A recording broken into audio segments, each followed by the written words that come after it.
Capítulo 8. El poder victorioso de la verdad.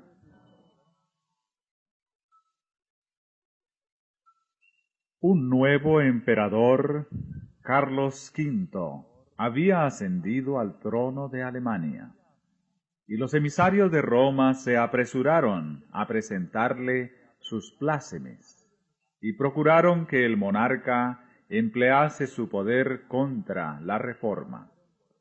Por otra parte, el elector de Sajonia, con quien Carlos tenía una gran deuda por su exaltación al trono, le rogó que no tomase medida alguna contra Lutero, sin antes haberle oído. De este modo, el emperador se hallaba en embarazosa situación que le dejaba perplejo. Los papistas no se darían por contentos, sino con un edicto imperial que sentenciase a muerte a Lutero.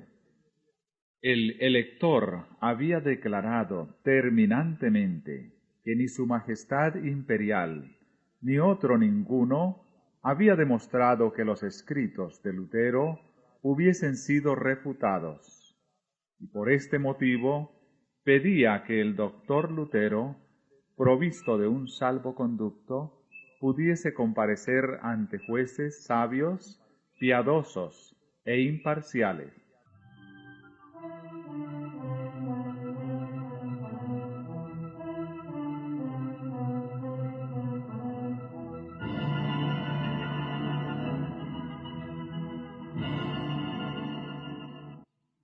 La atención general se fijó en la reunión de los estados alemanes convocada en Worms, a poco de haber sido elevado Carlos al trono.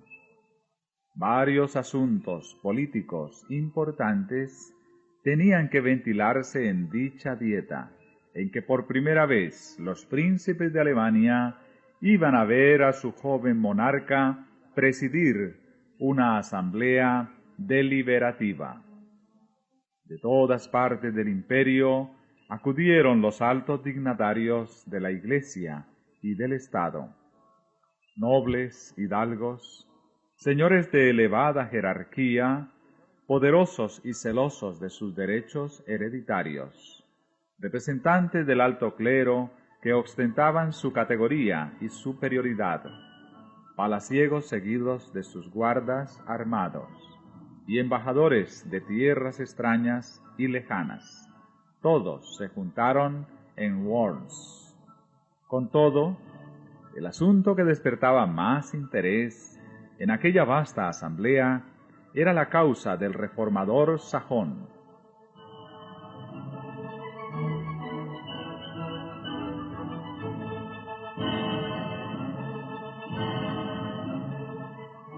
Carlos había encargado ya de antemano al elector que trajese a Lutero ante la dieta, asegurándole protección y prometiendo disponer una discusión libre con gente competente para debatir los motivos de disidencia. Lutero, por su parte, ansiaba comparecer ante el monarca. Su salud, por entonces, no estaba muy buena. No obstante, escribió al elector: «Si no puedo ir a Worms bueno y sano, me haré llevar enfermo allá, porque si el emperador me llama, no puedo dudar que sea un llamamiento de Dios. Si quieren usar de violencia contra mí, lo cual parece probable, puesto que no es para instruirse por lo que me hacen comparecer, lo confío todo en manos del Señor. Aún vive y reina el que conservó ilesos a los mancebos en la hornalla. Si no me quiere salvar, poco vale mi vida. Impidamos solamente que el Evangelio sea expuesto al vilipendio de los impíos, y derramemos nuestra sangre por él, para que no triunfen. ¿Será acaso mi vida o mi muerte la que más contribuirá a la salvación de todos? Esperadlo todo de mí, menos la fuga y la retractación. Huir no puedo, y retractarme mucho menos.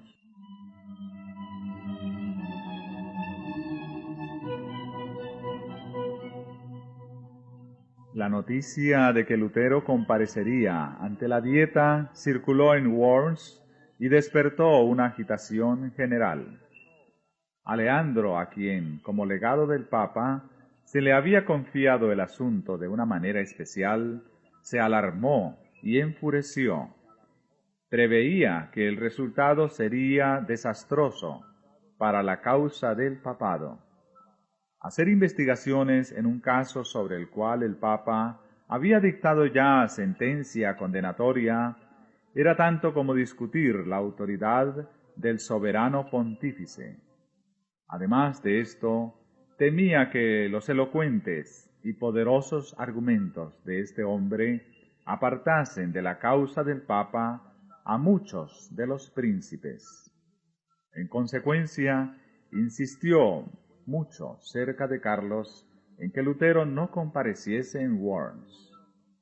Por este mismo tiempo se publicó la bula de excomunión contra Lutero, y esto, unido a las gestiones del legado, hizo ceder al emperador, quien escribió al elector diciéndole que si Lutero no quería retractarse, debía quedarse en Wittenberg.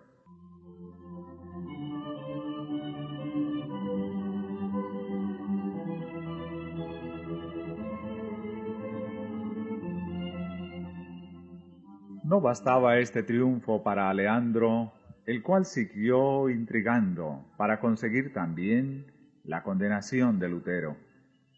Con una tenacidad digna de mejor causa, insistía en presentar al reformador a los príncipes, a los prelados y a varios miembros de la Dieta, como sedicioso, rebelde, impío y blasfemo. Pero la vehemencia y la pasión de que daba pruebas el legado revelaban a las claras el espíritu de que estaba animado. Es la ira y el deseo de venganza lo que le excita, decían, y no el celo y la piedad. La mayoría de los miembros de la Dieta estaban más dispuestos que nunca a ver con benevolencia la causa del reformador y a inclinarse en su favor.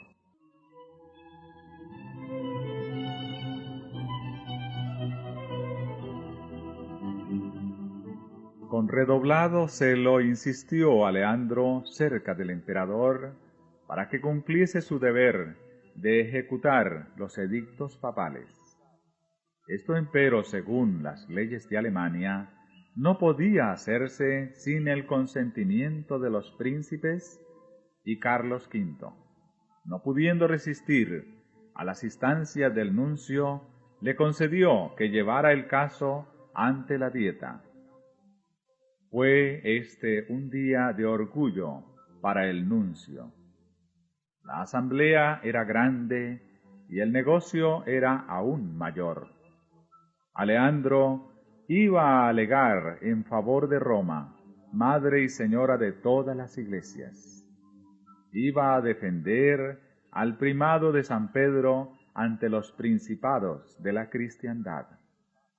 Tenía el don de la elocuencia, y esta vez se elevó a la altura de la situación.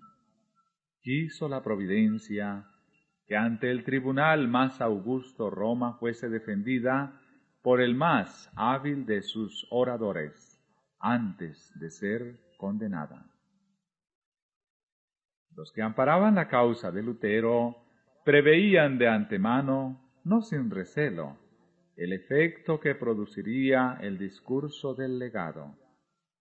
El elector de Sajonia no se hallaba presente, pero por indicación suya habían concurrido algunos de sus cancilleres para tomar nota del discurso de Aleandro.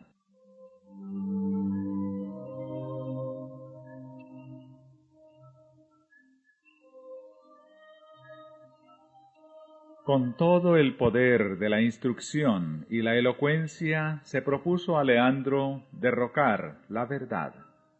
Arrojó contra Lutero cargo sobre cargo, acusándole de ser enemigo de la Iglesia y del Estado, de vivos y muertos, de clérigos y laicos, de concilios y cristianos en particular. Hay, dijo, en los errores de Lutero motivo para quemar a 100.000 herejes.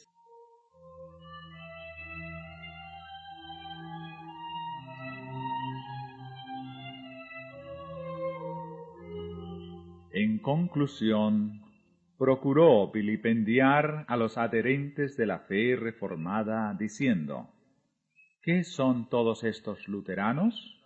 Un puñado de gramáticos insolentes, de sacerdotes enviciados, de frailes disolutos, abogados ignorantes, nobles degradados y populacho pervertido y seducido.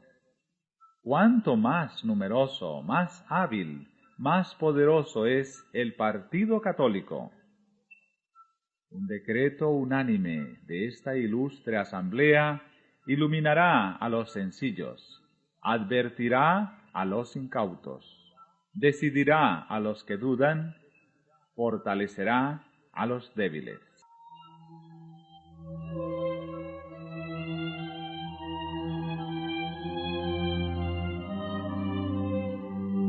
Estas son las armas que en todo tiempo han esgrimido los enemigos de la verdad.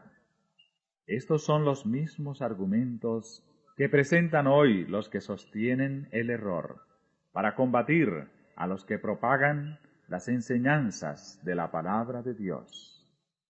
¿Quiénes son estos predicadores de nuevas doctrinas? Exclaman los que abogan por la religión popular. Son indoctos, escasos en número, y los más pobres de la sociedad. Y con todo, pretenden tener la verdad y ser el pueblo escogido de Dios. Son ignorantes que se han dejado engañar. Cuán superior es en número e influencia nuestra Iglesia. Cuántos hombres grandes e ilustrados hay entre nosotros. Cuánto más grande es el poder que está de nuestra parte.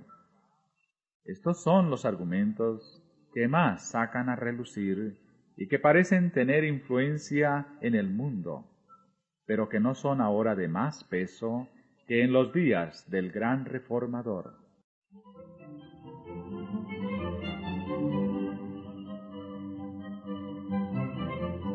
La reforma no terminó, como muchos lo creen, al concluir la vida de Lutero. Tiene aún que seguir hasta el fin del mundo. Lutero tuvo una gran obra que hacer, la de dar a conocer a otros la luz que Dios hiciera brillar en su corazón. Pero él no recibió toda la luz que iba a ser dada al mundo. Desde aquel tiempo hasta hoy, y sin interrupción, nuevas luces han brillado sobre las Escrituras, y nuevas verdades han sido dadas a conocer. Honda fue la impresión que produjo en la asamblea el discurso del legado. No hubo ningún Lutero para refutar los cargos del campeón papal con las verdades convincentes y sencillas de la palabra de Dios. Ningún esfuerzo se hizo para defender al reformador. Se manifestaba una disposición general no sólo para condenarlo junto con las doctrinas que enseñaba, sino para arrancar de raíz la herejía. Roma había disfrutado de la oportunidad más favorable para defender su causa. Se había dicho todo cuanto pudiera decirse para justificarla.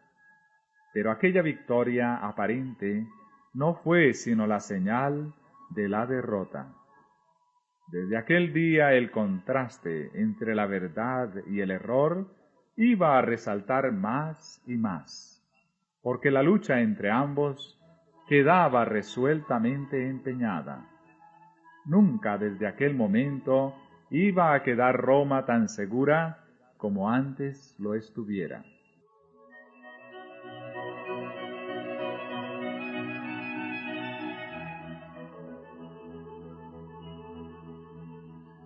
En tanto que la mayoría de los miembros de la Dieta no hubieran vacilado en entregar a Lutero a la venganza de Roma, no eran pocos los que echaban de ver con dolor la corrupción que prevalecía en la Iglesia y deseaban que se concluyera con los abusos que sufría el pueblo alemán como consecuencia de la degradación e inmoralidad del clero.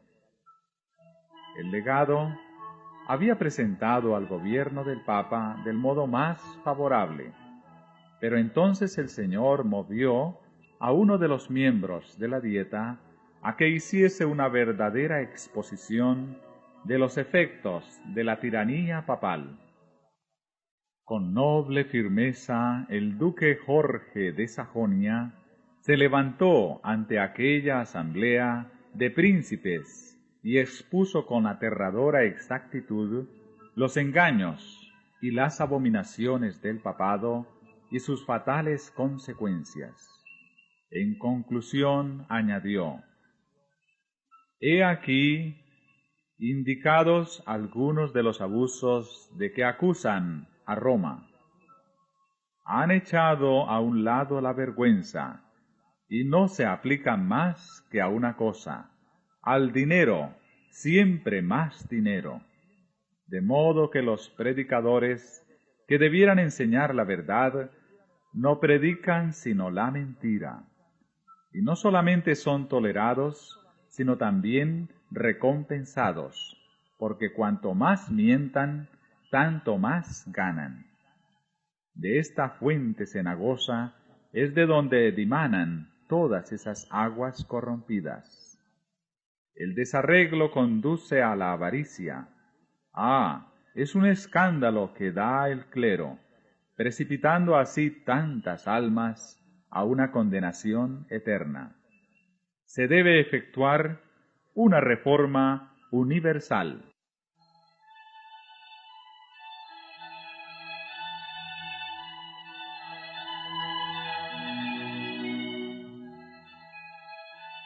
Lutero mismo no hubiera podido hablar con tanta maestría y con tanta fuerza contra los abusos de Roma, y la circunstancia de ser el orador un declarado enemigo del reformador daba más valor a sus palabras.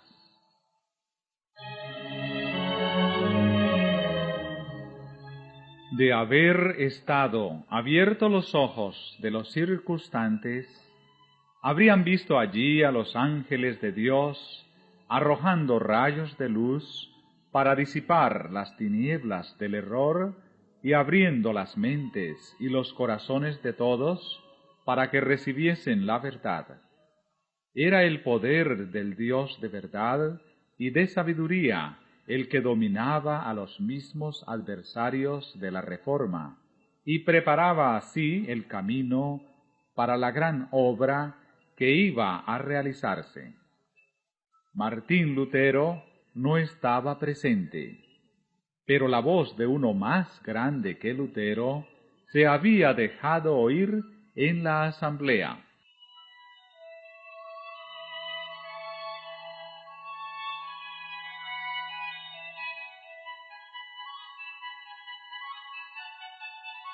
La Dieta nombró una comisión encargada de sacar una lista de todas las opresiones papales que agobiaban al pueblo alemán. Esta lista, que contenía 101 especificaciones, fue presentada al emperador, acompañada de una solicitud en que se le pedía que tomase medidas encaminadas a reprimir estos abusos.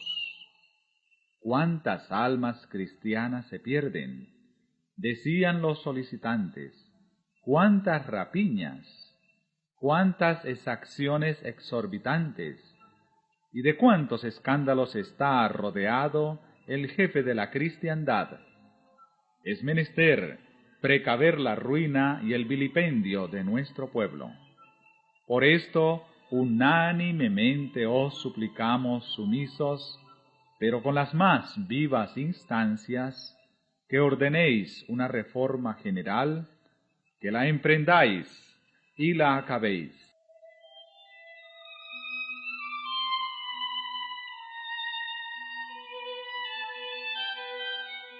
El concilio pidió entonces que compareciese ante él el reformador. A pesar de las intrigas, protestas y amenazas de Aleandro, el emperador consintió al fin y Lutero fue citado a comparecer ante la Dieta. Con la notificación se expidió también un salvoconducto que garantizaba al reformador su regreso a un lugar seguro. Ambos documentos le fueron llevados por un heraldo encargado de conducir a Lutero de Wittenberg a Worms.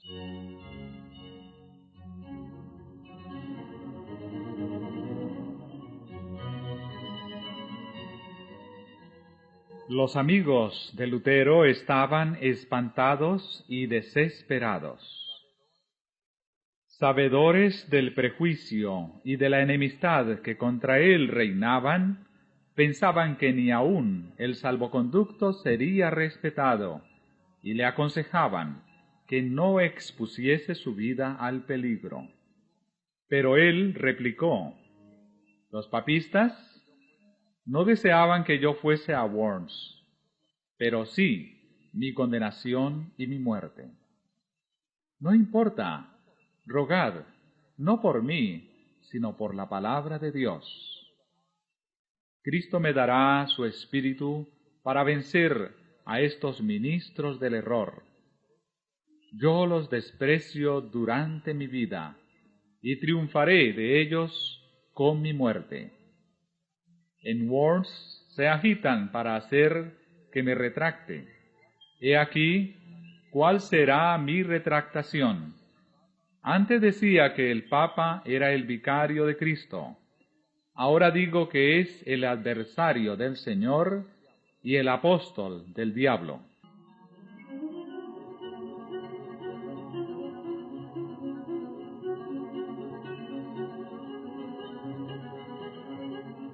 Lutero no iba a emprender solo su peligroso viaje. Además del mensajero imperial, se decidieron a acompañarle 3 de sus más fieles amigos. Melanchthon deseaba ardientemente unirse con ellos. Su corazón estaba unido con el de Lutero y se desvivía por seguirle, aún hasta la prisión o la muerte. Pero sus ruegos fueron inútiles. Si sucumbía Lutero, las esperanzas de la Reforma quedarían cifradas en los esfuerzos de su joven colaborador. Al despedirse de él, díjole el reformador: si yo no vuelvo, caro hermano, y mis enemigos me matan, no ceses de enseñar la verdad y permanecer firme en ella. Trabaja en mi lugar. Si tú vives, poco importa que yo perezca. Los estudiantes y los vecinos que se habían reunido para ver partir a Lutero estaban hondamente conmovidos. Una multitud de personas cuyos corazones habían sido tocados por el Evangelio le despidieron con llantos. Así salieron de Wittenberg el reformador y sus acompañantes.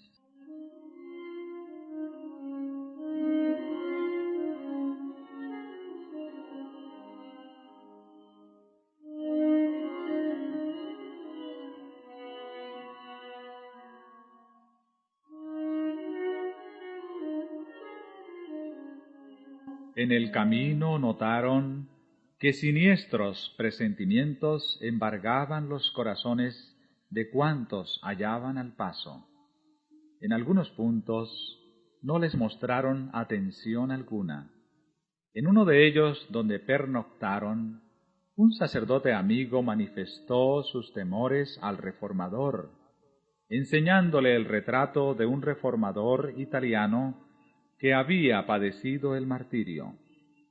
A la mañana siguiente se supo que los escritos de Lutero habían sido condenados en Worms. Los pregoneros del emperador publicaban su decreto y obligaban al pueblo a que entregase a los magistrados las obras del reformador. El heraldo, temiendo por la seguridad de Lutero en la dieta y creyendo que ya empezaba a cejar en su propósito de acudir a la dieta, le preguntó si estaba aún resuelto a seguir adelante.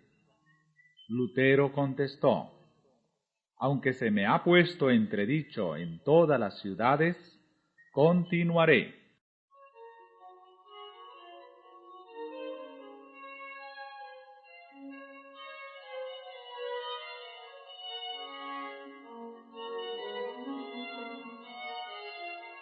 En Erfurt, Lutero fue recibido con honra.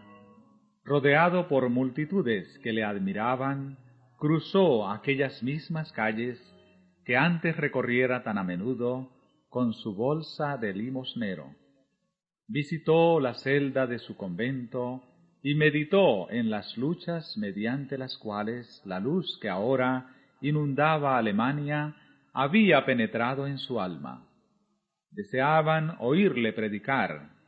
Esto le era prohibido, pero el heraldo dio su consentimiento, y el mismo que había sido fraile sirviente del convento ocupó ahora el púlpito.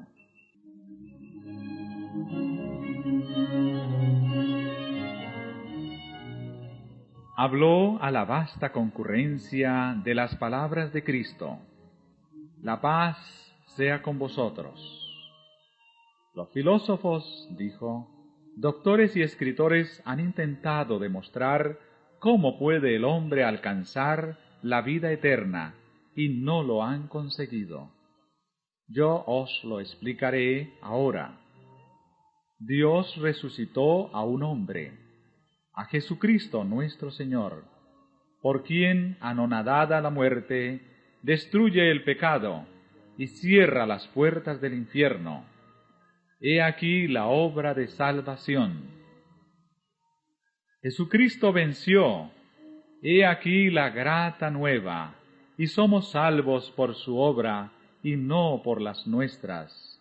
Nuestro Señor Jesucristo dice: la paz sea con vosotros. Mirad mis manos, es decir, mira, oh hombre, yo solo soy, quien he borrado tus pecados y te he rescatado. Por esto tienes ahora la paz, dice el Señor.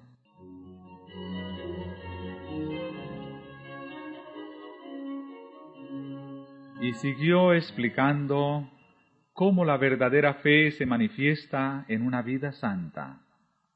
Puesto que Dios nos ha salvado, obremos de un modo digno de su aprobación. ¿Eres rico? Sirvan tus bienes a los pobres. ¿Eres pobre? Tu labor sirva a los ricos. Si tu trabajo no es útil más que para ti mismo, el servicio que pretendes hacer a Dios no es más que mentira.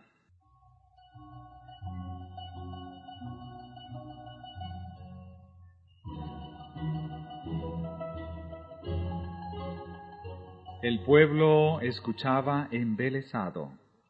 El pan de vida fue repartido a aquellas almas hambrientas. Cristo fue ensalzado ante ellas por encima de papas, legados, emperadores y reyes. No dijo Lutero una palabra tocante a su peligrosa situación. No quería hacerse objeto de los pensamientos y de las simpatías. En la contemplación de Cristo se perdía de vista a sí mismo, se ocultaba detrás del hombre del Calvario y sólo procuraba presentar a Jesús como Redentor de los pecadores.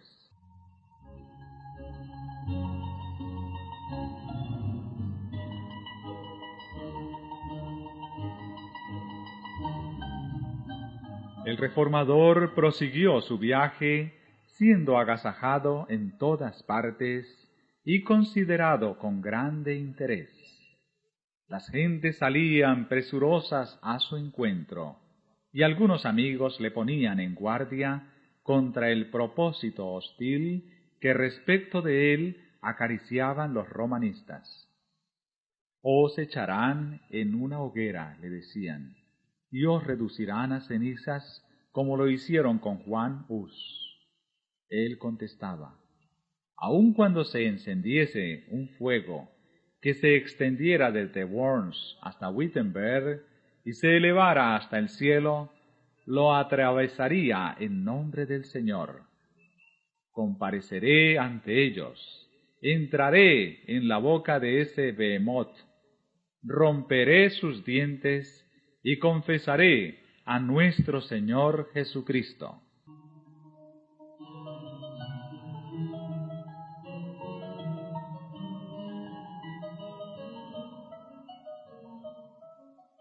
Al tener noticias de que se aproximaba a Worms, el pueblo se conmovió. Sus amigos temblaron recelando por su seguridad. Los enemigos temblaron porque desconfiaban del éxito de su causa. Se hicieron los últimos esfuerzos para disuadir a Lutero de entrar en la ciudad. Por instigación de los papistas, se le instó a hospedarse en el castillo de un caballero amigo, en donde, se aseguraba, todas las dificultades podían arreglarse pacíficamente. Sus amigos se esforzaron por despertar temores en él, describiéndole los peligros que le amenazaban. Todos sus esfuerzos fracasaron. Lutero, sin inmutarse, dijo: «Aunque haya tantos diablos en Worms, cuantas tejas hay en los techos, entraré allí».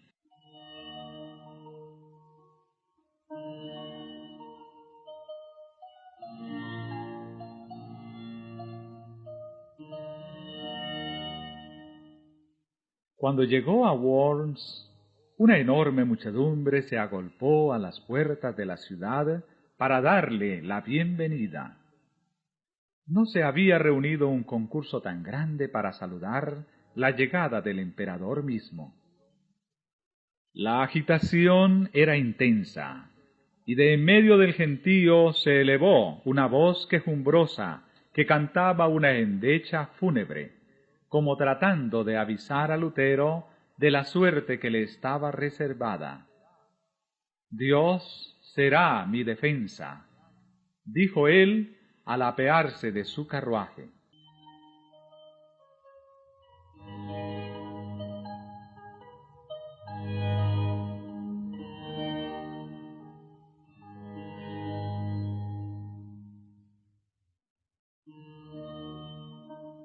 Los papistas no creían que Lutero se atrevería a comparecer en Worms, y su llegada a la ciudad fue para ellos motivo de profunda consternación.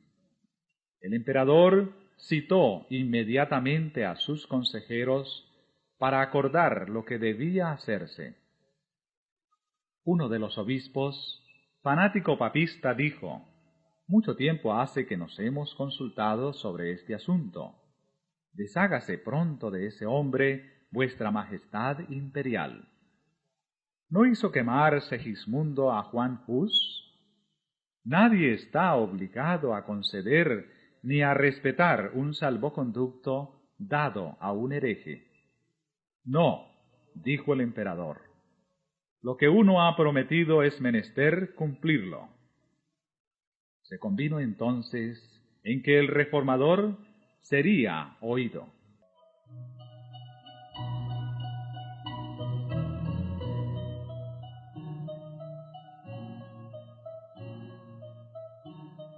Todos ansiaban ver a aquel hombre tan notable, y en inmenso número se agolparon junto a la casa en donde se hospedaba. Hacía poco que Lutero se había repuesto de la enfermedad que poco antes le aquejara. Estaba debilitado por el viaje que había durado 2 semanas enteras. Debía prepararse para los animados acontecimientos del día siguiente y necesitaba quietud y reposo. Era tan grande la curiosidad que tenían todos por verlo, que no bien había descansado unas pocas horas, cuando llegaron a la posada de Lutero condes, varones, caballeros, hidalgos, eclesiásticos y ciudadanos que ansiaban ser recibidos por él. Entre estos visitantes se contaban algunos de aquellos nobles que con tanta bizarría pidieran al emperador que emprendiera una reforma de los abusos de la Iglesia, y que decía Lutero, habían sido libertados por mi evangelio. Todos, amigos como enemigos, venían a ver al monje indómito, que los recibía con inalterable serenidad y a todos contestaba con saber y dignidad. Su porte era distinguido y resuelto. Su rostro delicado y pálido dejaba ver huellas de cansancio y enfermedad, a la vez que una mezcla de bondad y gozo. Sus palabras, impregnadas de solemnidad y profundo fervor, le daban un poder que sus mismos enemigos no podían resistir. Amigos y enemigos estaban maravillados. Algunos estaban convencidos de que le asistía una fuerza divina. Otros decían de él lo que los fariseos decían de Cristo: demonio tiene.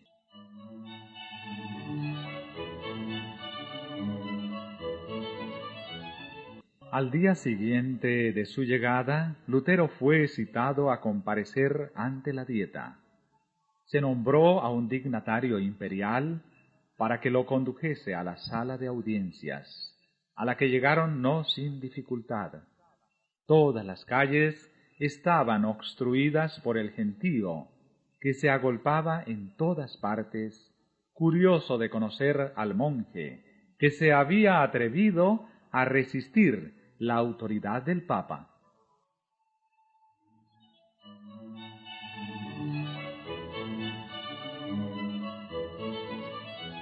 En el momento en que entraba en la presencia de sus jueces, un viejo general, héroe de muchas batallas, le dijo en tono bondadoso: Frailecito, frailecito, haces frente a una empresa tan ardua que ni yo ni otros capitanes hemos visto jamás tal en nuestros más sangrientos combates. Pero si tu causa es justa, y si estás convencido de ello, avanza en nombre de Dios, y nada temas. Dios no te abandonará.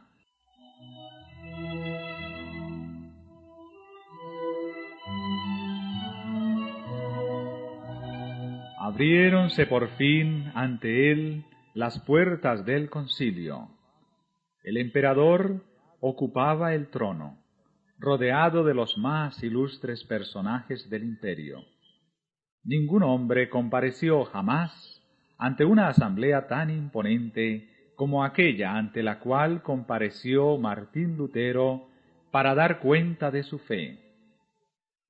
Esta comparecencia era ya un manifiesto triunfo conseguido sobre el papismo. El Papa había condenado a este hombre, y él se hallaba ante un tribunal que se colocaba así sobre el Papa. El Papa le había puesto en entredicho y expulsado de toda sociedad humana, y sin embargo se le había convocado con términos honrosos e introducido ante la más augusta asamblea del universo. El Papa le había impuesto silencio, él iba a hablar delante de miles de oyentes reunidos de los países más remotos de la cristiandad. Una revolución sin límites se había cumplido así por medio de Lutero. Roma bajaba ya de su trono, y era la palabra de un fraile la que le hacía descender.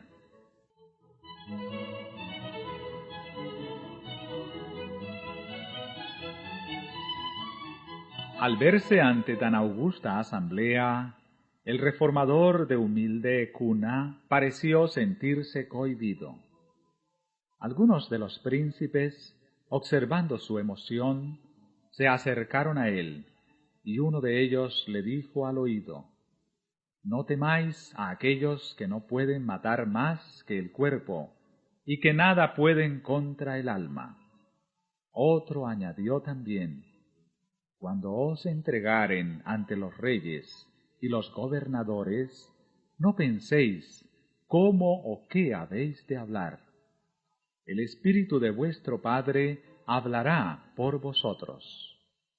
Así fueron recordadas las palabras de Cristo por los grandes de la tierra para fortalecer al siervo fiel en la hora de la prueba.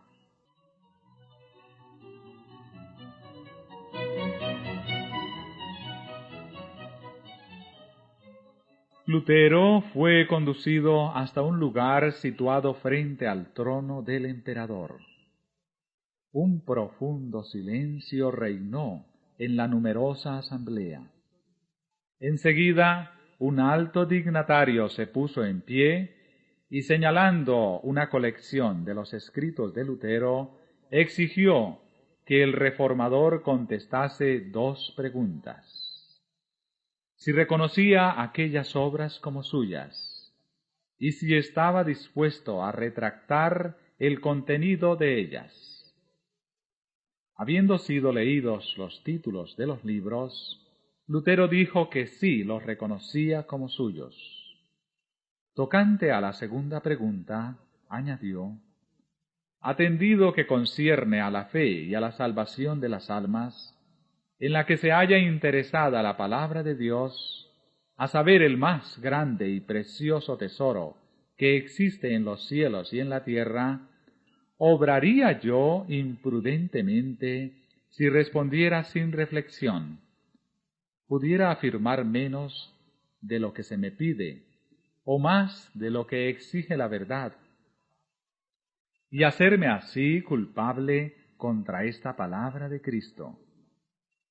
Cualquiera que me negare delante de los hombres, le negaré yo también delante de mi Padre que está en los cielos.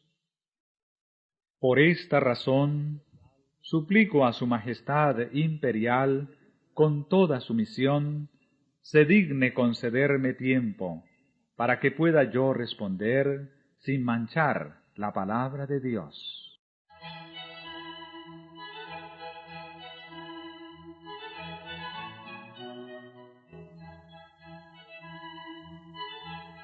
Lutero obró discretamente al hacer esta súplica. Sus palabras convencieron a la asamblea de que él no hablaba movido por pasión ni arrebato. Esta reserva, esta calma tan sorprendente en semejante hombre, acreció su fuerza y le preparó para contestar más tarde con una sabiduría, una firmeza y una dignidad que iban a frustrar las esperanzas de sus adversarios y confundir su malicia y su orgullo.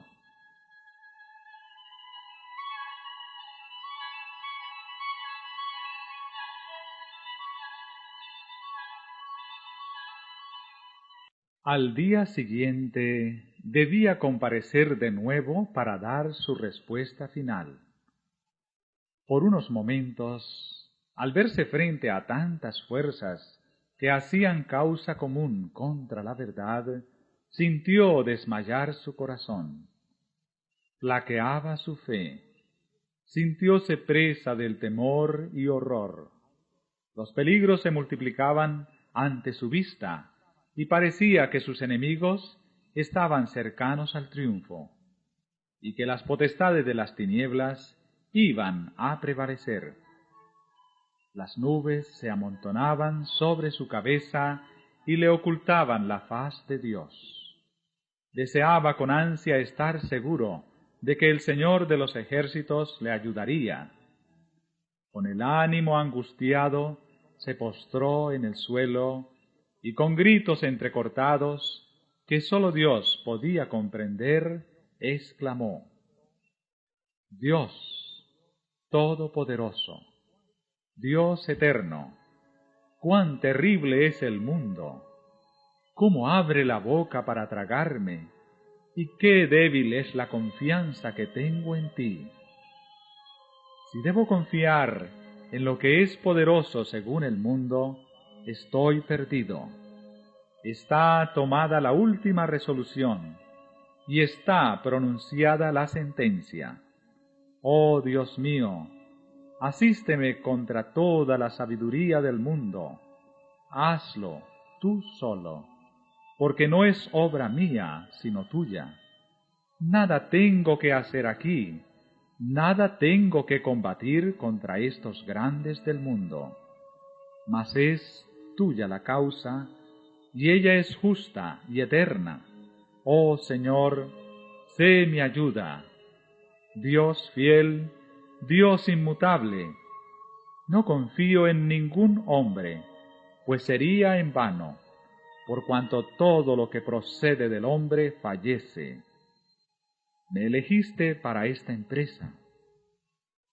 Permanece a mi lado en nombre de tu Hijo muy amado, Jesucristo, el cual es mi defensa, mi escudo y mi fortaleza.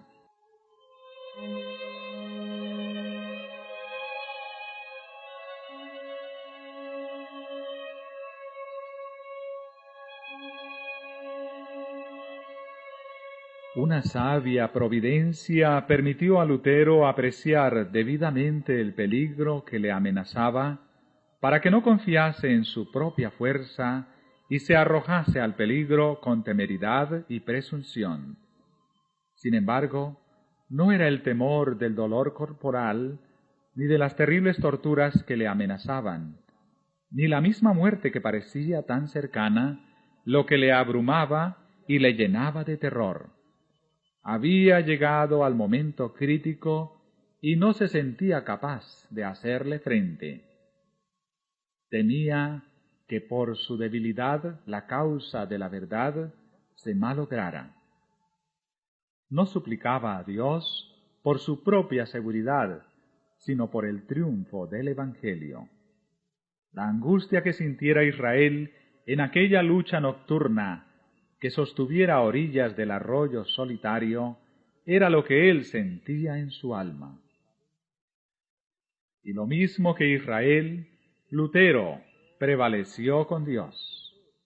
En su desamparo, su fe se cifró en Cristo, el poderoso libertador.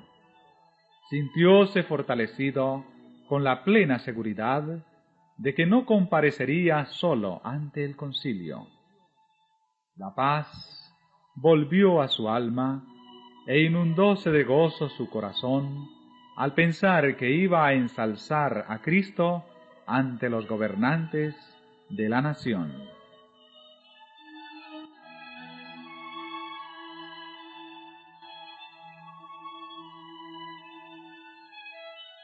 Con el ánimo puesto en Dios, se preparó Lutero para la lucha que le aguardaba.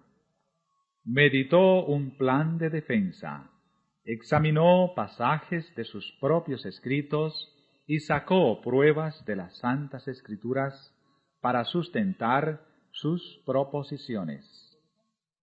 Luego, colocando la mano izquierda sobre la Biblia, que estaba abierta delante de él, alzó la diestra hacia el cielo y juró permanecer fiel al Evangelio y confesar libremente su fe, aunque tuviese que sellar su confesión con su sangre.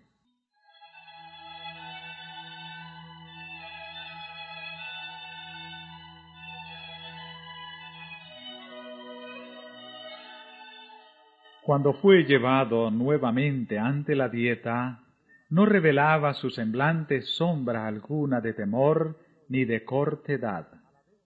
Sereno y manso, a la vez que valiente y digno, presentóse como testigo de Dios entre los poderosos de la tierra. El canciller le exigió que dijese si se retractaba de sus doctrinas. Lutero respondió del modo más sumiso y humilde, sin violencia ni apasionamiento. Su porte era correcto y respetuoso, si bien revelaba en sus modales una confianza y un gozo que llenaban de sorpresa a la asamblea.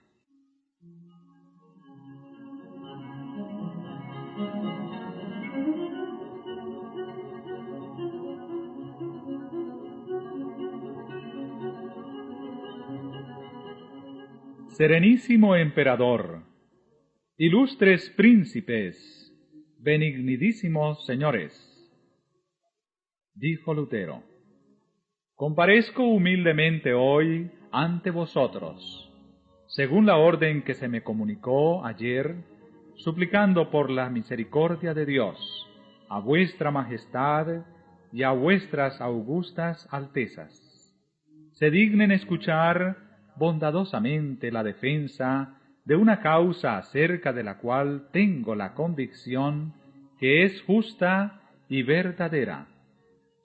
Si falto por ignorancia a los usos y conveniencias de las cortes, perdonádmelo, pues no he sido educado en los palacios de los reyes, sino en la oscuridad del claustro.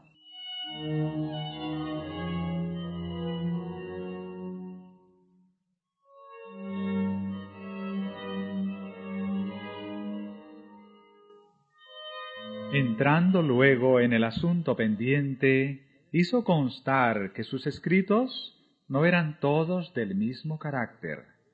En algunos había tratado de la fe y de las buenas obras, y aun sus enemigos los declaraban no sólo inofensivos, sino hasta provechosos. Retractarse de ellos, dijo, sería condenar verdades que todo el mundo se gozaba en confesar. En otros escritos exponía los abusos y la corrupción del papado. Revocar lo que había dicho sobre el particular equivaldría a infundir nuevas fuerzas a la tiranía de Roma y a abrir a tan grandes impiedades una puerta aún más ancha. Finalmente, había una tercera categoría de escritos en que atacaba a simples particulares que querían defender los males reinantes. En cuanto a esto, confesó francamente que los había atacado con más acritud de lo debido. No se declaró inocente, pero tampoco podía retractar dichos libros, sin envalentonar a los enemigos de la verdad, dándoles ocasión para despedazar con mayor crueldad al pueblo de Dios.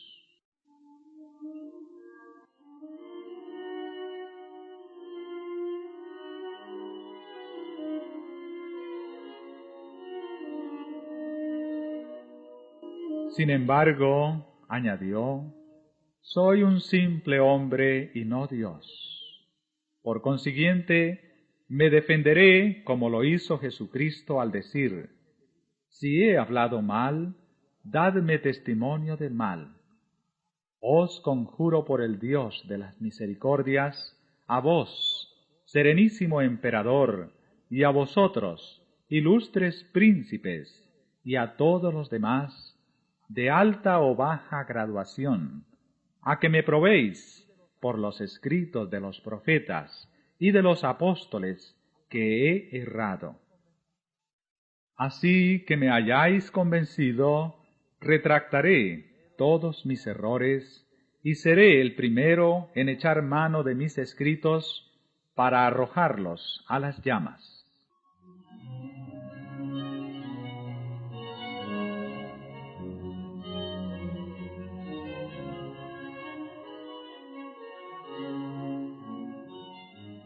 Lo que acabo de decir muestra claramente que he considerado y pesado bien los peligros a que me expongo. Pero lejos de acobardarme, es para mí motivo de gozo ver que el Evangelio es hoy día lo que antes, una causa de disturbio y de discordia. Este es el carácter y el destino de la palabra de Dios. No vine a traeros paz, sino guerra, dijo Jesucristo. Dios es admirable y terrible en sus juicios. Temamos que al pretender reprimir las discordias, persigamos la palabra de Dios y hagamos caer sobre nosotros un diluvio de irresistibles peligros, desastres presentes y desolaciones eternas. Yo pudiera citar ejemplos sacados de la Sagrada Escritura y hablaros de Faraón, de los reyes de Babilonia y de los de Israel, quienes jamás obraron con más eficacia para su ruina que cuando por consejos en apariencia muy sabios pensaban consolidar su imperio. Dios remueve las montañas y las derriba antes que lo perciban.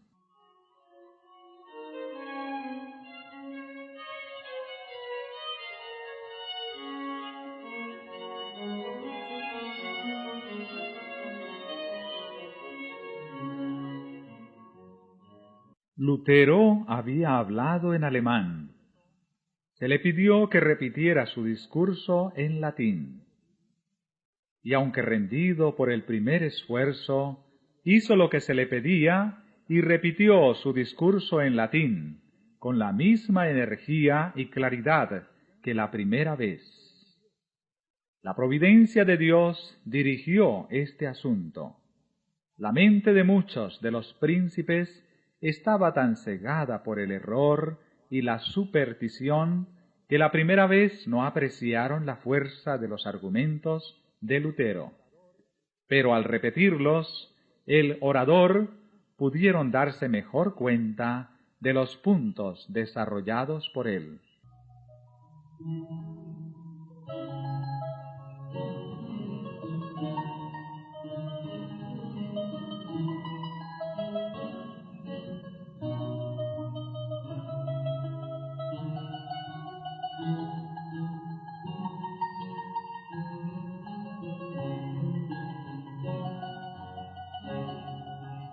Aquellos que cerraban obstinadamente los ojos para no ver la luz, resueltos ya a no aceptar la verdad, se llenaron de ira al oír las poderosas palabras de Lutero.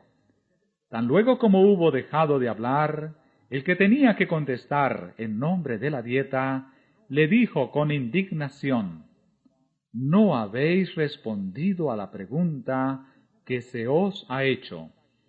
Se exige de vos una respuesta clara y precisa. ¿Queréis retractaros, sí o no?»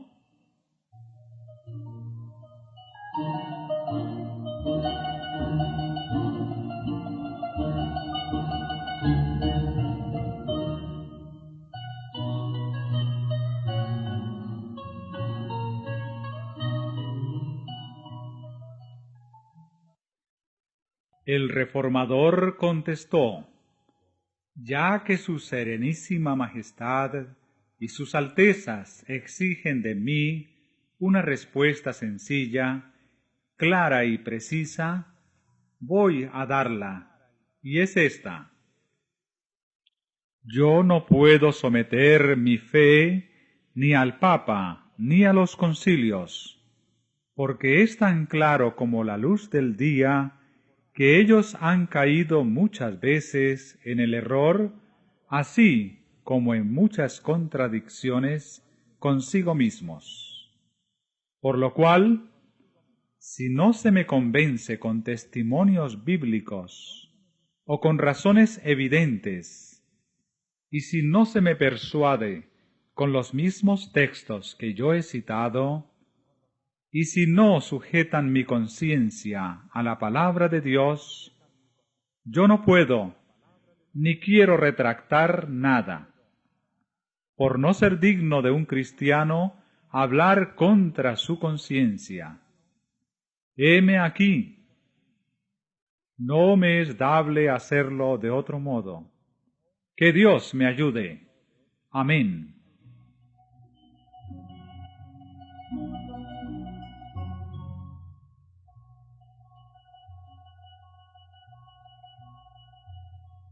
Así se mantuvo este hombre recto en el firme fundamento de la palabra de Dios. La luz del cielo iluminaba su rostro. La grandeza y pureza de su carácter, el gozo y la paz de su corazón, eran manifiestos a todos los que le oían dar su testimonio contra el error, y veían en él esa fe que vence al mundo.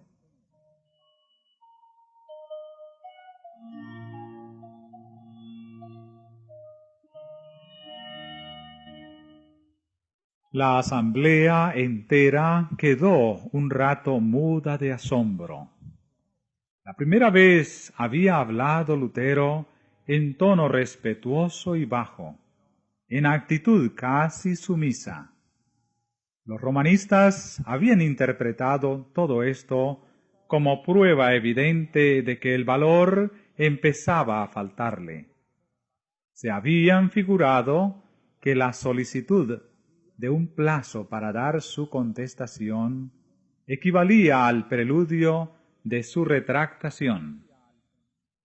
Carlos mismo, al notar no sin desprecio el hábito raído del fraile, su actitud tan llana, la sencillez de su oración, había exclamado: «Por cierto no será este monje el que me convierta en hereje».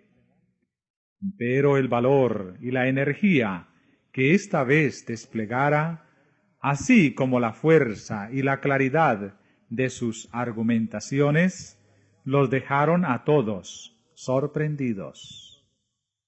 El emperador, lleno de admiración, exclamó entonces: «El fraile habla con un corazón intrépido y con inmutable valor». Muchos de los príncipes alemanes veían con orgullo y satisfacción a este representante de su raza.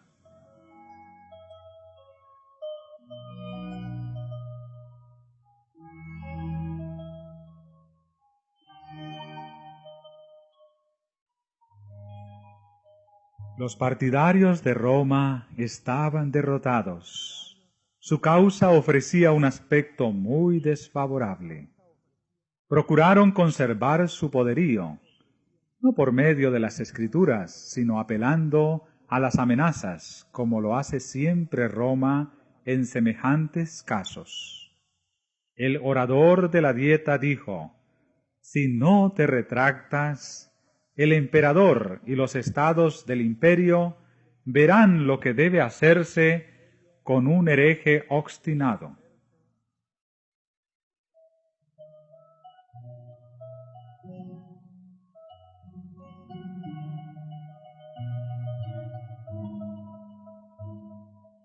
Los amigos de Lutero, que habían oído su noble defensa, poseídos de sincero regocijo, temblaron al oír las palabras del orador oficial. Pero el doctor mismo, con toda calma, repuso: «Dios me ayude, porque de nada puedo retractarme».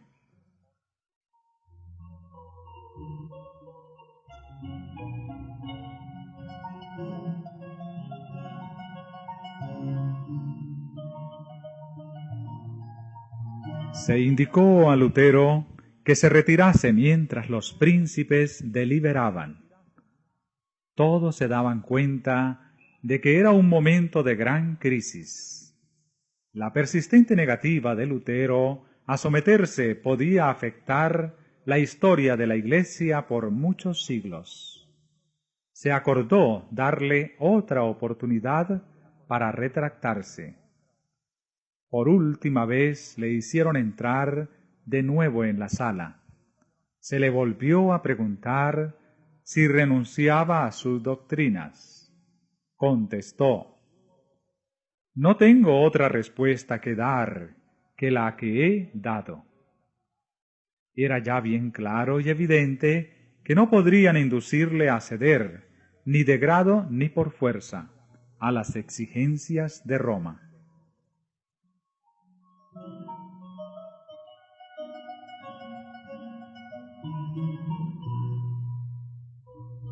Los caudillos papales estaban acongojados porque su poder, que había hecho temblar a los reyes y a los nobles, era así despreciado por un pobre monje, y se propusieron hacerle sentir su ira, entregándole al tormento. Pero, reconociendo Lutero el peligro que corría, había hablado a todos con dignidad y serenidad cristiana. Sus palabras habían estado exentas de orgullo, pasión o falsedad. Se había perdido de vista a sí mismo y a los grandes hombres que le rodeaban, y sólo sintió que se hallaba en presencia de uno que era infinitamente superior a los papas, a los prelados, a los reyes y a los emperadores. Cristo mismo había hablado por medio del testimonio de Lutero con tal poder y grandeza que tanto en los amigos como en los adversarios despertó pavor y asombro. El Espíritu de Dios había estado presente en aquel concilio, impresionando vivamente los corazones de los jefes del imperio. Varios príncipes reconocieron sin embozo la justicia de la causa del reformador. Muchos se convencieron de la verdad, pero en algunos la impresión no fue duradera. Otros aún hubo que en aquel momento no manifestaron sus convicciones, pero que, habiendo estudiado las Escrituras después, llegaron a ser intrépidos sostenedores de la Reforma.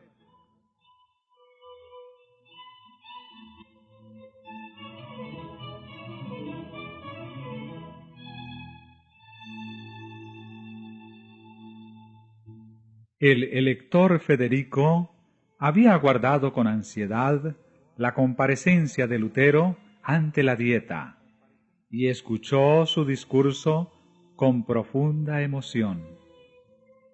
Experimentó regocijo y orgullo al presenciar el valor del fraile, su firmeza y el modo en que se mostraba dueño de sí mismo, y resolvió defenderle con mayor firmeza que antes. Comparó entre sí a ambas partes contendientes, y vio que la sabiduría de los papas, de los reyes y de los prelados había sido anulada por el poder de la verdad. El papado había sufrido una derrota que iba a dejarse sentir en todas las naciones al través de los siglos.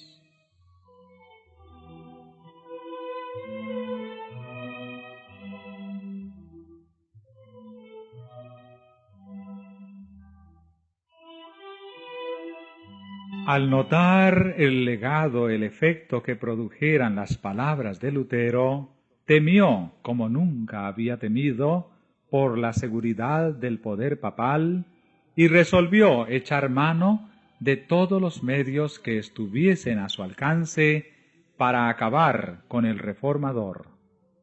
Con toda la elocuencia y la habilidad diplomática que le distinguían en gran manera, le pintó al joven emperador la insensatez y el peligro que representaba el sacrificar en favor de un insignificante fraile la amistad y el apoyo de la poderosa sede de Roma.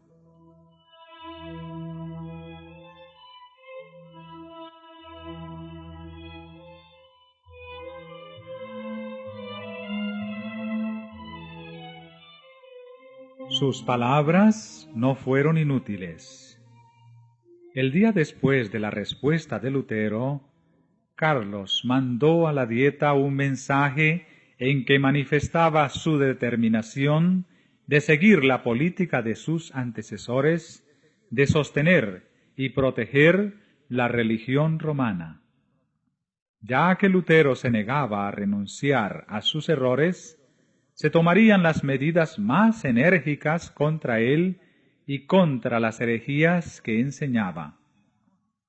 Un solo fraile, extraviado por su propia locura, se levanta contra la fe de la cristiandad. Sacrificaré mis reinos, mi poder, mis amigos, mis tesoros, mi cuerpo, mi sangre, mi espíritu y mi vida, para contener esta impiedad. Voy a despedir al Augustino Lutero, prohibiéndole causar el más leve tumulto entre el pueblo.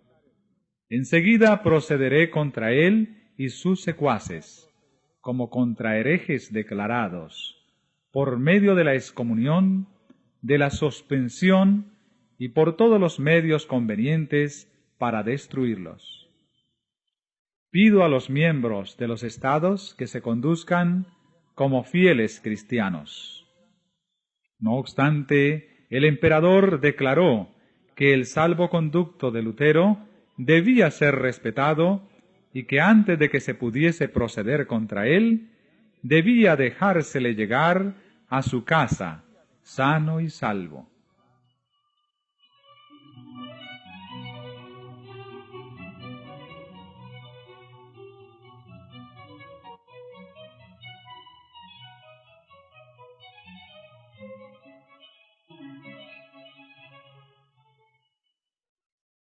Dos opiniones encontradas fueron entonces propuestas por los miembros de la Dieta. Los emisarios y representantes del Papa solicitaron que el salvoconducto del reformador fuera violado. El Rin, decían, debe recibir sus cenizas como recibió hace un siglo las de Juan Hus. Pero los príncipes alemanes, si bien papistas y enemigos jurados de Lutero, se opusieron a que se violara así la fe pública, alegando que aquello sería un baldón en el honor de la nación. Recordaron las calamidades que habían sobrevenido por la muerte de Juan Hus y declararon que ellos no se atrevían a acarrearlas a Alemania ni a su joven emperador.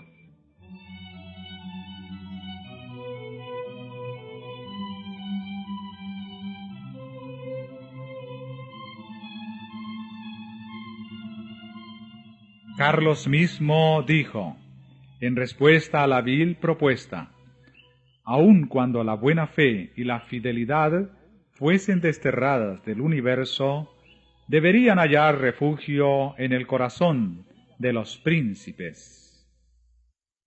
Pero los enemigos más encarnizados de Lutero siguieron hostigando al monarca para que hiciera con el reformador lo que Segismundo hiciera con Hus, abandonarle a la misericordia de la Iglesia.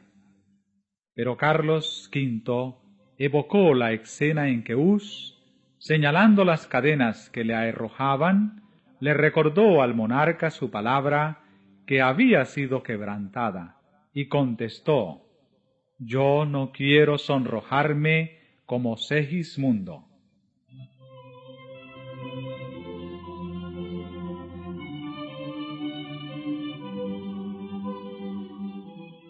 Carlos, empero, había rechazado deliberadamente las verdades expuestas por Lutero. El emperador había declarado, «Estoy firmemente resuelto a seguir el ejemplo de mis antepasados». Estaba decidido a no salirse del sendero de la costumbre, ni siquiera para ir por el camino de la verdad y de la rectitud. Por la razón de que sus padres lo habían sostenido, él también sostendría al papado y toda su crueldad y corrupción. De modo que se dispuso a no aceptar más luz que la que habían recibido sus padres, y a no hacer cosa que ellos no hubiesen hecho.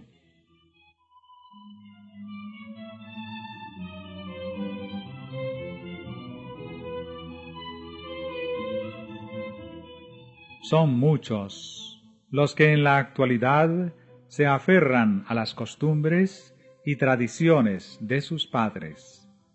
Cuando el Señor les envía alguna nueva luz, se niegan a aceptarla porque sus padres, no habiéndola conocido, no la recibieron.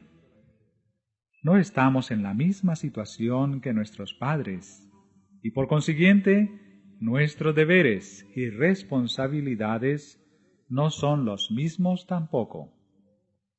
No nos aprobará Dios si miramos el ejemplo de nuestros padres para determinar lo que es nuestro deber, en vez de escudriñar la Biblia por nosotros mismos.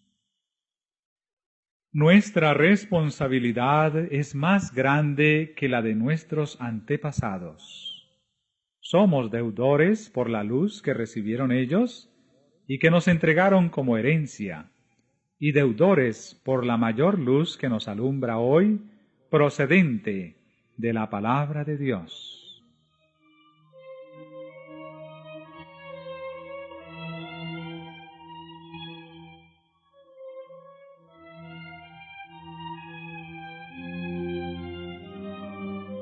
Cristo dijo a los incrédulos judíos: si yo no hubiera venido y les hubiera hablado, no hubieran tenido pecado, mas ahora no tienen excusa por su pecado.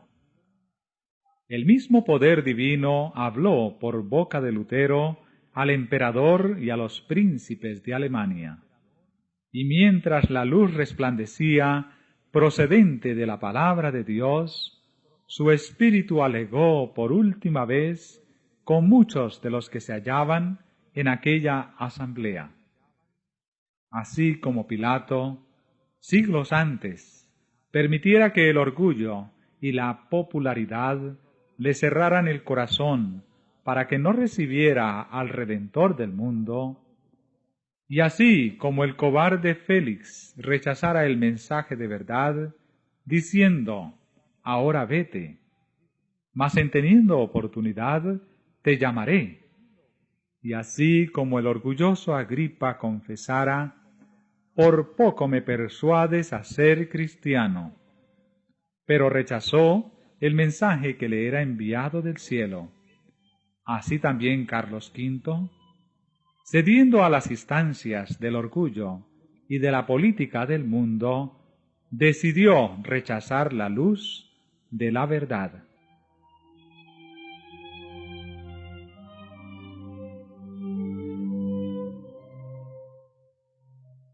Corrían por todas partes muchos rumores de los proyectos hostiles a Lutero y despertaban gran agitación en la ciudad. Lutero se había conquistado muchos amigos que, conociendo la traidora crueldad de Roma para con los que se atrevían a sacar a luz sus corrupciones, resolvieron evitar a todo trance que él fuese sacrificado. Centenares de nobles se comprometieron a protegerle. No pocos denunciaban públicamente el mensaje imperial como prueba evidente de humillante sumisión al poder de Roma. Se fijaron pasquines en las puertas de las casas y en las plazas públicas, unos contra Lutero y otros en su favor. En uno de ellos se leían sencillamente estas enérgicas palabras del sabio: «¡Ay de ti, oh tierra, cuyo rey es un niño!». El entusiasmo que el pueblo manifestaba en favor de Lutero en todas partes del imperio dio a conocer a Carlos y a la Dieta que si se cometía una injusticia contra él, bien podrían quedar comprometidas la paz del imperio y la estabilidad del trono.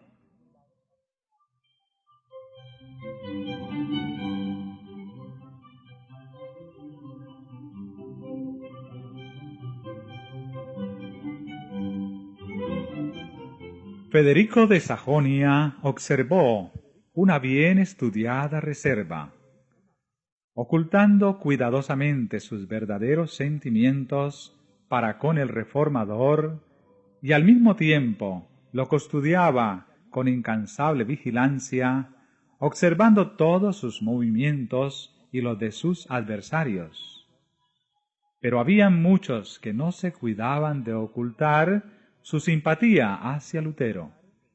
Era éste visitado por príncipes, condes, varones y otras personas de distinción, clérigos y laicos.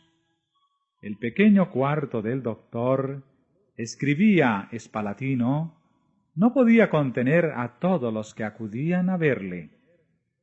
El pueblo le miraba como si fuese algo más que humano, y aun los que no creían en sus enseñanzas no podían menos que admirar en él la sublime integridad que le hacía desafiar la muerte antes que violar los dictados de su conciencia.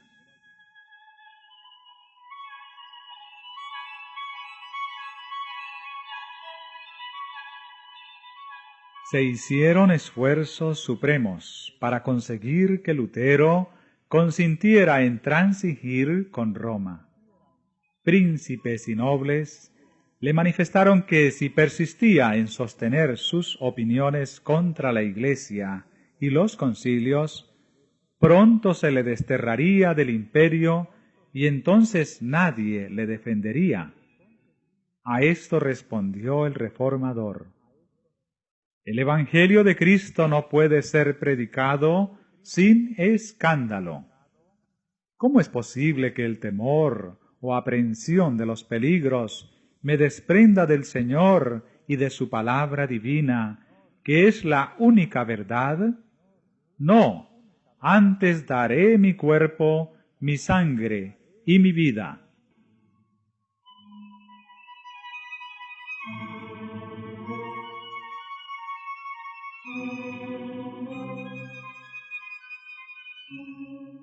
Se le instó nuevamente a someterse al juicio del emperador, pues entonces no tendría nada que temer.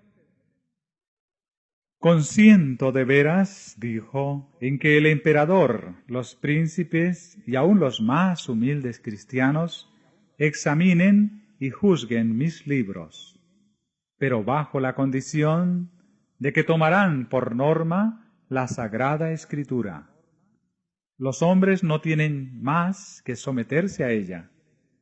Mi conciencia depende de ella, y soy esclavo de su observancia.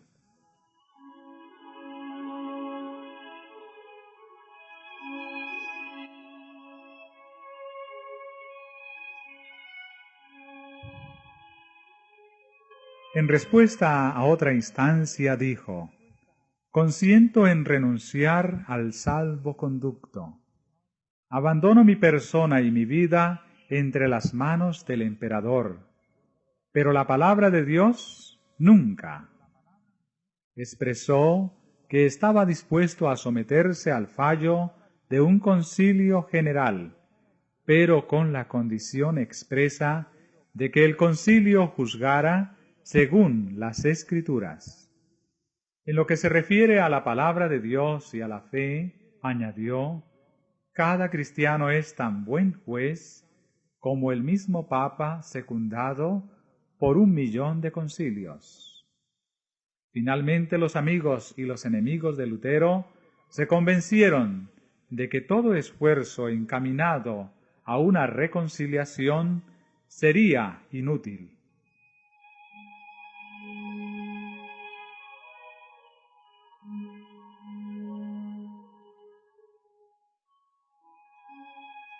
Si el reformador hubiera cedido en un solo punto, Satanás y sus ejércitos habrían ganado la victoria. pero la inquebrantable firmeza de él fue el medio de emancipar a la Iglesia y de iniciar una era nueva y mejor. La influencia de este solo hombre, que se atrevió a pensar y a obrar por sí mismo en materia de religión, iba a afectar a la Iglesia y al mundo, no sólo en aquellos días, sino en todas las generaciones futuras. Su fidelidad y su firmeza fortalecerían la resolución de todos aquellos que, al través de los tiempos, pasaran por experiencias semejantes. El poder y la majestad de Dios prevalecieron sobre los consejos de los hombres y sobre el gran poder de Satanás.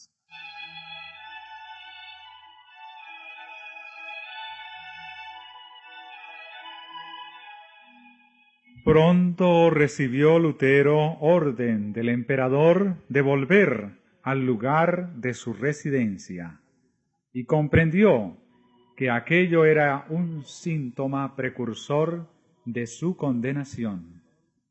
Nubes amenazantes se cernían sobre su camino, pero al salir de Worms su corazón rebosaba de alegría y de alabanza. El mismo diablo, dijo él, custodiaba la ciudadela del Papa, mas Cristo abrió en ella una ancha brecha, y Satanás, vencido, se vio precisado a confesar que el Señor es más poderoso que él.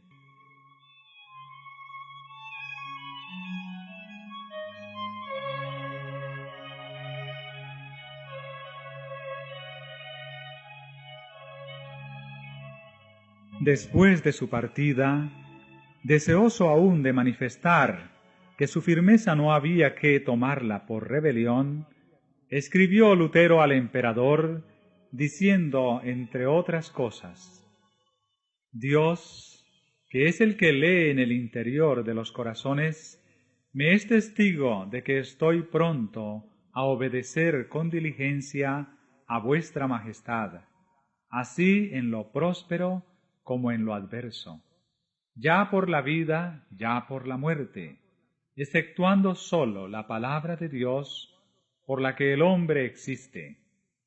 En todas las cosas relativas al tiempo presente, mi fidelidad será perenne, puesto que en la tierra ganar o perder son cosas indiferentes a la salvación. Pero Dios prohíbe que en las cosas concernientes a los bienes eternos el hombre se someta al hombre. En el mundo espiritual, la sumisión es un culto verdadero que no debe rendirse sino al Creador.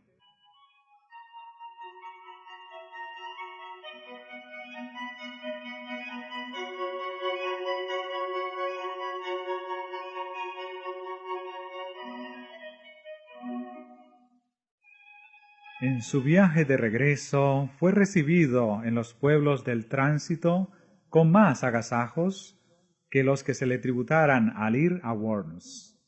Príncipes de la Iglesia daban la bienvenida al excomulgado monje, y gobernantes civiles tributaban honores al hombre, a quien el monarca había despreciado.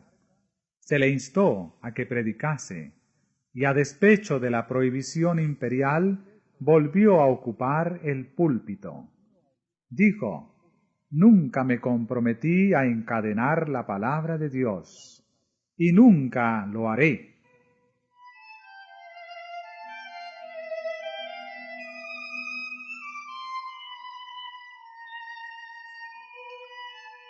No hacía mucho que el reformador dejara a Worms, cuando los papistas consiguieron que el emperador expidiera contra él un edicto en el cual se le denunciaba como el mismo Satanás bajo la figura humana y envuelto con hábito de fraile. Se ordenaba que tan pronto como dejara de ser valedero su salvoconducto, se tomaran medidas para detener su obra. Se prohibía guarecerle, suministrarle alimento, bebida o socorro alguno, con obras o palabras, en público o en privado. Debía apresársele en cualquier parte donde se le hallara y entregársele a las autoridades. Sus adeptos debían ser encarcelados también y sus bienes confiscados. Los escritos todos de Lutero debían ser destruidos y, finalmente, cualquiera que osara obrar en contradicción con el decreto quedaba incluido en la condenación del mismo. El elector de Sajona y los príncipes más adictos a Lutero habían salido ya de Worms, y el decreto del emperador recibió la sanción de la Dieta. Los romanistas no cabían de gozo. Consideraban que la suerte de la Reforma estaba ya sellada.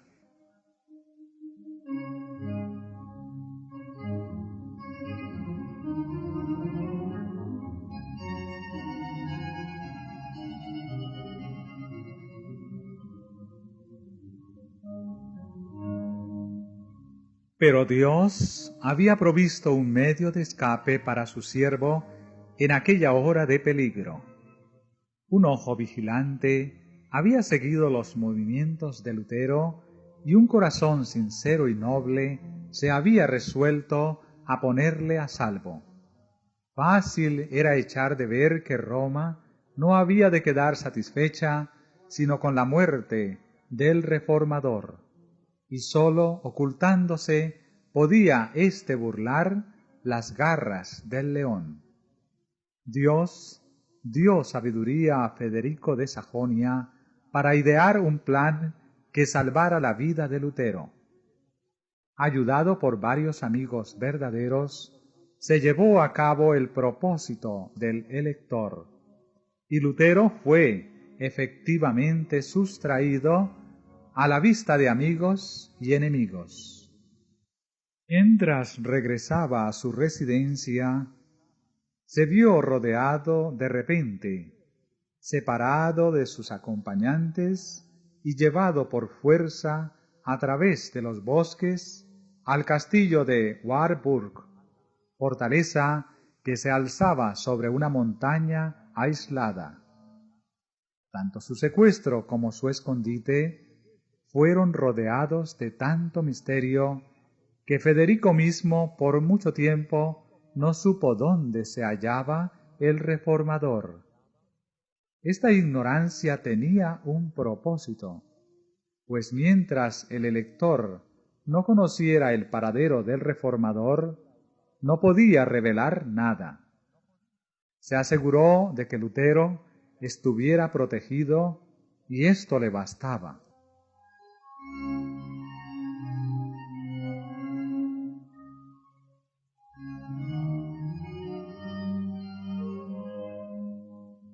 Pasaron así la primavera, el verano y el otoño, y llegó el invierno, y Lutero seguía aún secuestrado. Exultaban a Leandro y sus partidarios al considerar casi apagada la luz del Evangelio. Pero, en vez de ser esto así, el Reformador estaba llenando su lámpara en los almacenes de la verdad, y su luz iba a brillar con deslumbrantes fulgores.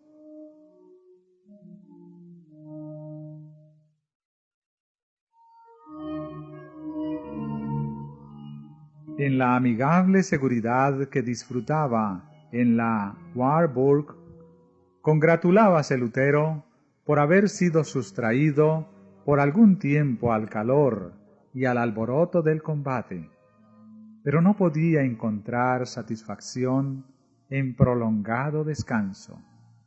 Acostumbrado a la vida activa y al rudo combate, no podía quedar mucho tiempo ocioso. En aquellos días de soledad tenía siempre presente la situación de la Iglesia y exclamaba desesperado: ¡ay! Y que no haya nadie en este último día de su ira que quede en pie delante del Señor como un muro para salvar a Israel. También pensaba en sí mismo y tenía miedo de ser tachado de cobardía por haber huido de la lucha. Se reprochaba su indolencia y la indulgencia con que se trataba a sí mismo. Y no obstante esto, estaba haciendo diariamente más de lo que hubiera podido hacer un hombre solo. Su pluma no permanecía nunca ociosa.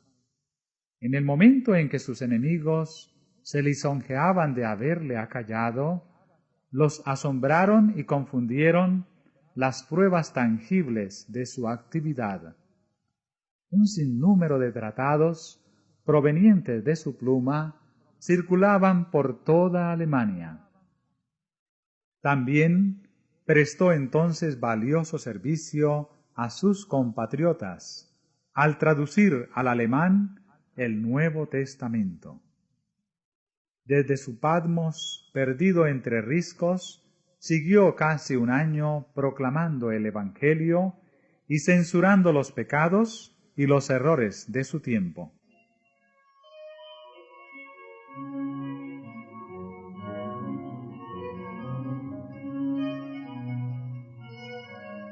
Pero no fue únicamente para preservar a Lutero de la ira de sus enemigos, ni para darle un tiempo de descanso en el que él pudiese hacer estos importantes trabajos, para lo que Dios separó a su siervo del escenario de la vida pública.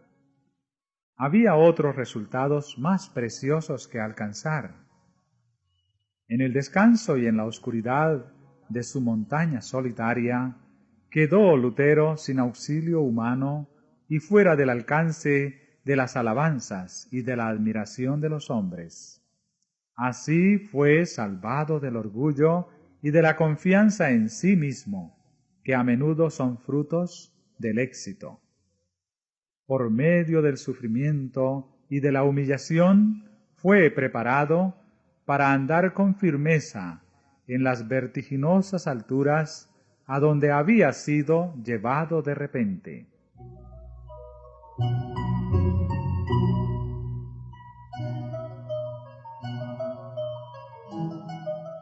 A la vez que los hombres se regocijan en la libertad que les da el conocimiento de la verdad, se sienten inclinados a ensalzar a aquellos de quienes Dios se ha valido para romper las cadenas de la superstición y del error. Satanás procura distraer de Dios los pensamientos y los afectos de los hombres y hacer que se fijen en los agentes humanos. Induce a los hombres a dar honra al mero instrumento, ocultándole la mano que dirige todos los sucesos de la providencia. Con demasiada frecuencia acontece que los maestros religiosos, así alabados y reverenciados, pierden de vista su dependencia de Dios y sin sentirlo empiezan a confiar en sí mismos. Resulta entonces que quieren gobernar el espíritu y la conciencia del pueblo, el cual está dispuesto a considerarlos como guías en vez de mirar a la palabra de Dios. La obra de reforma ve así refrenada su marcha por el espíritu que domina a los que la sostienen. Dios quiso evitar este peligro a la reforma. Quiso que esa obra recibiese no la marca de los hombres, sino la impresión de Dios. Los ojos de los hombres estaban fijos en Lutero, como en el expositor de la verdad, pero él fue arrebatado de en medio de ellos para que todas las miradas se dirigieran al eterno autor de la verdad.